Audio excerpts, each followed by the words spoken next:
지난해 경주 지진은 양산 단층의 지류에서 발생했다고 지질자원연구원이 발표했습니다. 이 일대의 추가 강진 가능성은 희박한 것으로 분석했습니다.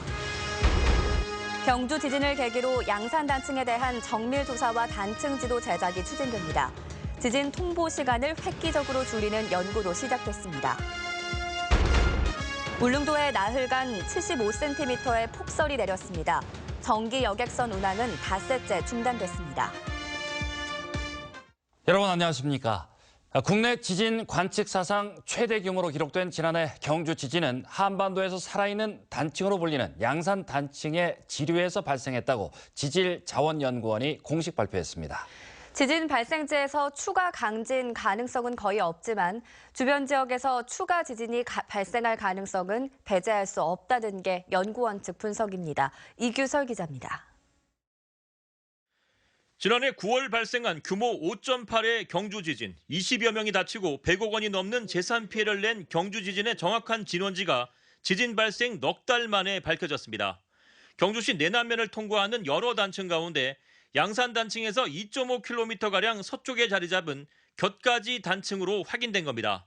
아직은 이름이 없기 때문에 일단 무명 단층으로 부르고 있는데 진앙지 지하 11에서 16km 지점에서는 이번 지진 탓에 수평 방향으로 5km가량 찢어진 단층면도 확인됐습니다.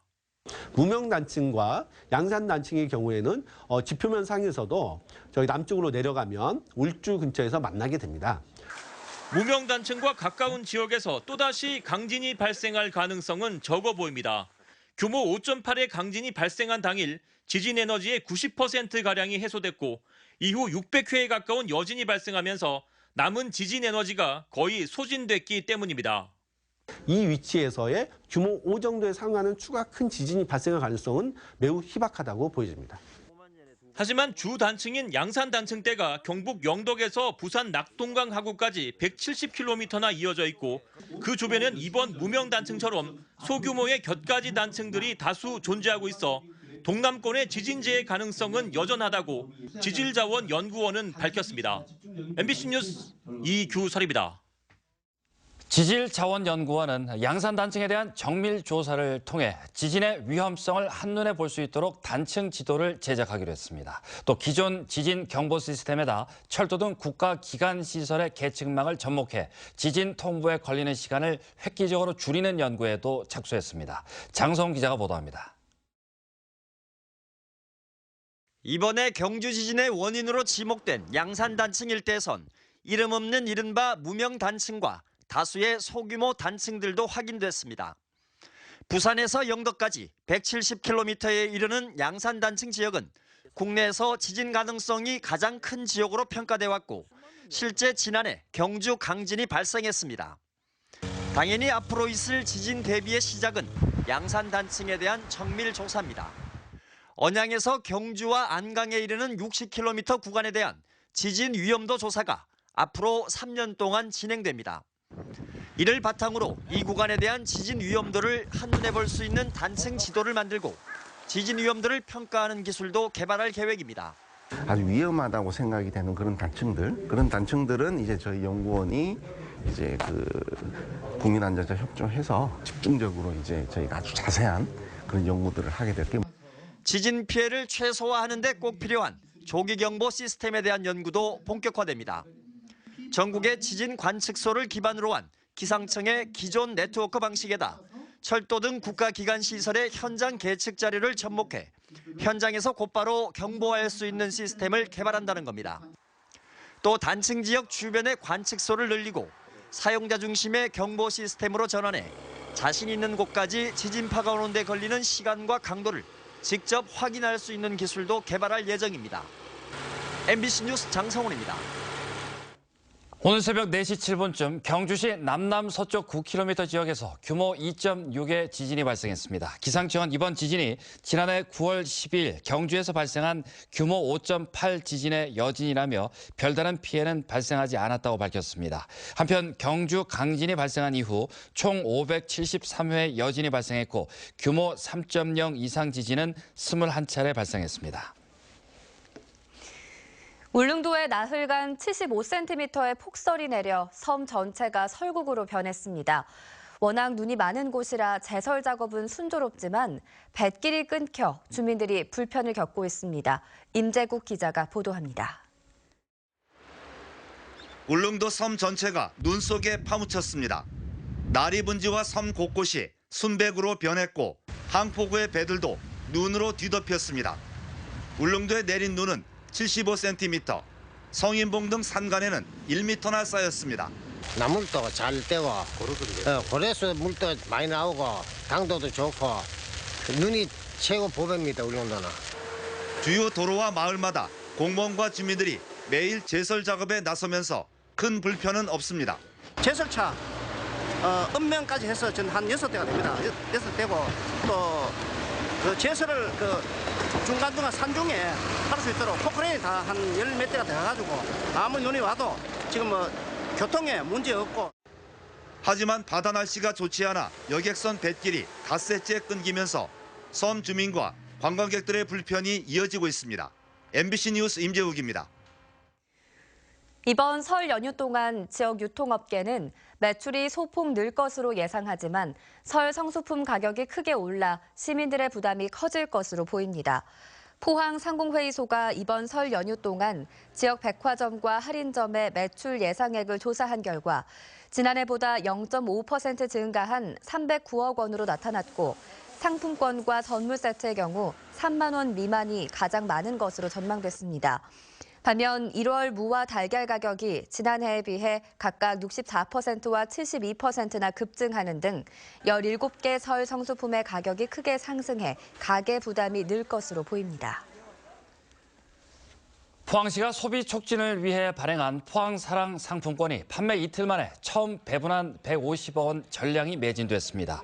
포항시는 144개 금융기관을 통해 이틀간 판매한 금액이 어제 112억 원, 오늘 남은 38억 원이 모두 팔려 내일부터 2차분 150억 원을 판매한다고 밝혔습니다.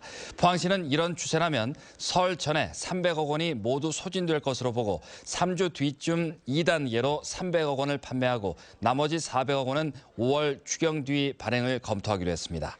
포항시는 예상보다 수요가 많다며 과다 구매 자제를 요청하는 한편 발행 취지에 어긋나는 대금 결제용이나 이른바 상품권 깡 등 부정 유통에 대한 관리 감독을 강화하기로 했습니다.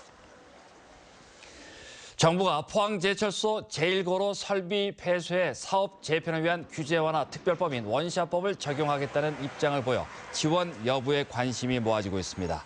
산업통상자원부 도경환 산업기반실장은 어제 포항제철소를 방문해 포스코의 설비 효율화와 스마트 팩토리 구축은 바람직한 방향이라며 1고로의 설비 폐쇄 원샷법을 통해 적극 지원한다고 밝혔습니다. 포스코는 연산 130만 톤 규모의 1고로 가동을 중단하고 이에 따른 생산량 부족을 보충하기 위해 포항 3고로 확장 공사를 다음 달부터 6월까지 실시할 예정입니다. 경주시는 오늘 경주시청에서 수도권 자동차 부품 회사 텔스타 혼멜과 투자 양해 각서를 체결했습니다. 이에 따라 텔스타 혼멜은 오는 10월까지 경주시 외동읍 구어 2산업단지 12,000여 제곱미터에 200억 원을 투입해 공장을 짓고 가동할 예정입니다. 경주시는 50여 명의 신규 고용이 발생할 것으로 보고 수도권 기업의 경주 이전이 늘어날 것으로 기대하고 있습니다. 영덕군은 지난해 말 개통된 상주 영덕고속도로의 정체 해소를 위해 한국도로공사와 시설 확충을 협의하고 있습니다.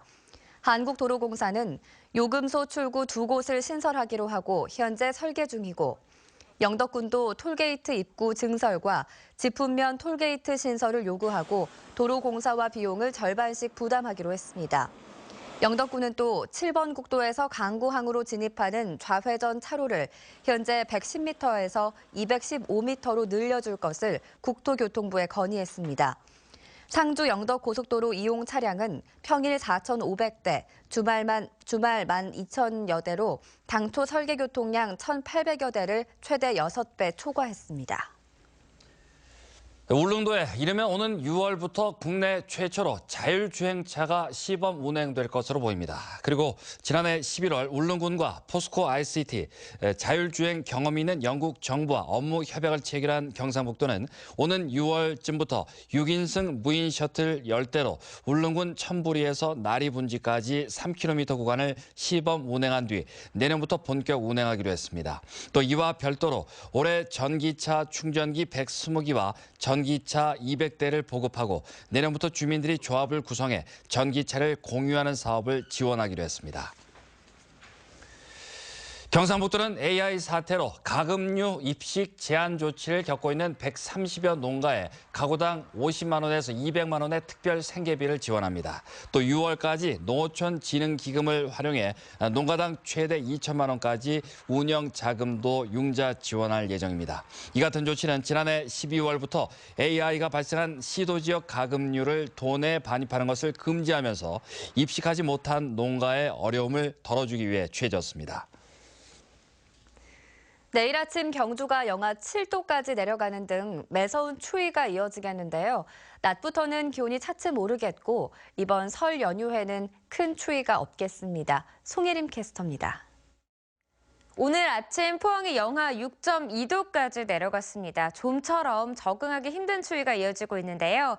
내일은 포항이 영하 4도, 경주는 영하 7도까지 내려가겠고요. 칼바람이 불면서 실제 체감 온도는 훨씬 더 낮겠습니다. 낮 기온은 6도 내외에 머물면서 추위는 점점 누그러지겠습니다. 이번 설 연휴 큰 추위 없을 전망인데요. 다만 귀성 귀경길 운전 평소보다 더 조심하셔야겠습니다. 연휴의 시작인 금요일 오전 전국에 비나 눈이 내리겠고요. 귀경길의 시작을 알리는 일요일 오후부터 월요일 오전 사이에도 남부지방을 중심으로 또 비나 눈이 내리겠습니다. 기온 살펴보시면 금요일에는 포항이 종일 영상의 기온을 보이다가 토요일 아침 잠시 추워지겠고요. 기온은 다시 오르면서 큰 추위 없겠습니다. 자세한 내일 날씨입니다. 내일도 하늘의 표정을 맑겠습니다. 아침 기온 울진이 영하 5도, 포항 영하 4도고요. 낮 기온은 6도 안팎이 예상됩니다. 울릉도와 독도 지역은 구름 많은 가운데 아침에 울릉도가 영하 2도, 독도 1도, 낮 기온은 울릉도와 독도 모두 5도를 보이겠습니다. 동해 중부 해상에는 구름만 끼겠고요. 물결은 오전에 2.5m로 일겠습니다. 동해 남부 먼바다에는 오전에 비나 눈 소식이 있겠습니다. 물결은 오전에 최고 2.5m까지 일겠습니다. 이번 연휴의 시작과 끝 무렵에는 눈 소식이 있겠습니다. 날씨 잘 확인하셔서 안전운전하시기 바랍니다. 날씨였습니다. 2017 실크로드 코리아 이란 문화축제 조직위원회 창립총회가 오늘 경주 예술의 전당에서 열렸습니다. 오는 3월 11일부터 나흘 동안 이란 이스파한에서 열리는 실크로드 코리아 이란 문화축제는 경주시와 경주문화재단이 주관하는 행사로 실크로드 중심 도시인 이란 이스파한에서 문화교류 축제를 통해 전 세계에 경주를 알리겠다는 취지로 추진되고 있습니다. 오늘 창립총회에서는 최양식 경주시장 등 80여 명이 참석해 조직위원회를 구성하고 이후 일정을 협의했습니다. 대한전문건설협회 경상북도회는 오늘 대구 인터불고 호텔에서 협회 회원과 유관기관 등 200여 명이 참석한 가운데 제32회 정기총회를 열었습니다. 경상북도회 이광우 회장은 지난해 경북적 전문공사 공사 금액이 한 해 전보다 11.4% 늘었다며 올해도 전문건설공사 발주와 하도급 참여를 확대하고 주 계약자 공동도급을 활성화하자고 강조했습니다. 포스코는 오늘 해도동과 송도동 무료급식소인 포스코 나눔의 집에서 배식 봉사활동을 하고 설 연휴 급식을 위해 600여 명의 어르신들에게 떡국용 떡과 간편식 사골곰탕을 선물했습니다. 포스코 나눔의 집에는 포항제철소 직원 부인과 부녀회원 등이 자원봉사자로 참여하고 있으며 매일 500여 명이 이용하고 있습니다. 해군 육전단은 어제와 오늘 이틀간 부대 전 장병과 군무원을 대상으로 사랑의 헌혈운동을 실시했습니다. 이번 헌혈운동은 독감 등 계절성 질환이 유행함에 따라 나타난 혈액 수급 부족에 도움을 주기 위한 것으로 장병 등 200여 명이 참가해 10만 cc의 혈액을 확보했습니다. 한편 해병대 1사단에서는 장병들이 전역한 선배 해병 어머니의 백혈병 투병 소식을 듣고 자발적으로 헌혈증 180여 장을 기부해 전우애를 보여줬습니다. 포항 스틸러스가 동계 전지훈련지인 태국의 한 학교에서 학생들을 상대로 축구 클리닉을 열었습니다. 포항 선수들은 지난 20일 태국 방콕 시내에 위치한 찬훈 반펜 스쿨 학생 40여 명을 대상으로 볼터치 등 기본 훈련을 한 뒤 학생들과 선수들이 편을 나눠 연습 경기를 했습니다. 축구 클리닉을 마친 선수단은 사인볼 등 기념품을 학교에 전달하고 사인회와 포토타임 행사를 열었습니다. 포항지방해양수산청은 올해 55억 원을 들여 관내 항로표지 시설을 확충하고 국립등대박물관 활성화에 나선다고 밝혔습니다. 어선의 입출항 안전을 위해 포항 삼정항 등의 방파제 등대 2기를 신설하고 울릉도 도동항에는 전파를 이용한 항로표지를 설치할 예정입니다. 또 국립등대박물관을 등대 문화의 중심지로 조성하기로 하고 올해 사업 타당성 용역 조사를 실시합니다. 한우 육질 고급화가 꾸준히 추진되면서 1등급 이상 한우 출연율이 지난해 70%에 육박한 것으로 나타났습니다. 축산물 품질평가원은 지난해 한우 73만 7천여 마리를 등급 판정한 결과 69.3%가 육질 기준 1등급 이상을 받았다고 밝혔습니다. 한우 1등급 이상 출연율은 시행 초기인 1993년 10.7%에서 2005년 38.1%, 지난해 67.9%로 계속 높아져 왔습니다. 한편 사육마리수 감소로 지난해 국내산 쇠고기 생산량은 23만 1,000톤으로 전년보다 13.5% 감소했습니다. 국립농산물품질관리원 포항울릉사무소는 포항시 농산물 우수관리, 즉 GAP 인증 농가가 늘어났다고 밝혔습니다. 네, 이상으로 포항 MBC 뉴스데스크로 마치겠습니다. 여러분 고맙습니다.